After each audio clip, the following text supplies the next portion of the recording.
आज काय स्पेशल? आज स्पेशल सँडविच. आपण ह्याच ब्रेड वापरतो सँडविचसाठी. सँडविचच्या पेक्षा ह्या स्वीट असतात, ह्याच ब्रेड वापरतो. आपण उकळायला हे कुकरमध्ये आलू घेतलेले 5-6 घेतलेले आहे. कट करून घ्यायचे म्हणजे पटकन होतात आणि थोडं मीठ टाकायचं. मस्तपैकी असे शिजवून घेऊ आपण.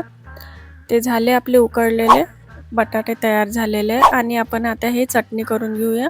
पुदिना आणि सांबाराची चटणी आहे. त्यामध्ये पुदिना टाकला आणि तेवढा सांबार टाकला आणि 4-5 मिरच्या टाकल्या. आपण काप करून मिरच्याचे आणि छान लसण टाकल्या. लसणाच्या पाकळ्या 2-3. थोडासा अद्रक घेतला. अद्रक खिसून आपण त्या चटणीमध्ये टाकला. थोडंसं चवीनुसार मीठ आणि थोडी आपण साखर टाकू त्यामध्ये. हे बघा अर्धा चम्मच मी साखर टाकली आणि थोडंसं आपण लिंबू टाकलं. ते आपण मिक्सरमध्ये फिरून घेतलं छान. आपण कढई ठेवली, छान तेल तापू दिलं आणि त्यामध्ये आपण जिरा आणि मोहरी तेलामध्ये टाकली. छान तडतडू द्यायची जिरा आणि मोहरी. टाकूया मिरची. छान मिरची झाली की छान कांदा. छान आता कांदा आपण तेलामध्ये होऊ देऊ. आपण जशी बटाट्याची भाजी करतो तशीच सेम भाजी करायची. आणि ही बघा चटणी आपली रेडी झाली, ग्राइंड केली. अर्धा चम्मच आपण जिरेपूड टाकली आणि अर्धा चम्मच चाट मसाला टाकला. आता आपला कांदा झालेला आहे. त्याच्यात आपण हळद, तिखट 1-1 चम्मच टाकून देऊ. मसाला वगैरे 1-1 चम्मच आपण त्यामध्ये टाकलेला आहे आणि आता मिक्स करायचा. त्यामध्ये आपण बटाटे सोडू. आपली बटाट्याची भाजी ही तयार होऊन जाते. हे बघा आपली ही बटाट्याची छान भाजी अशी तयार झालेली आहे.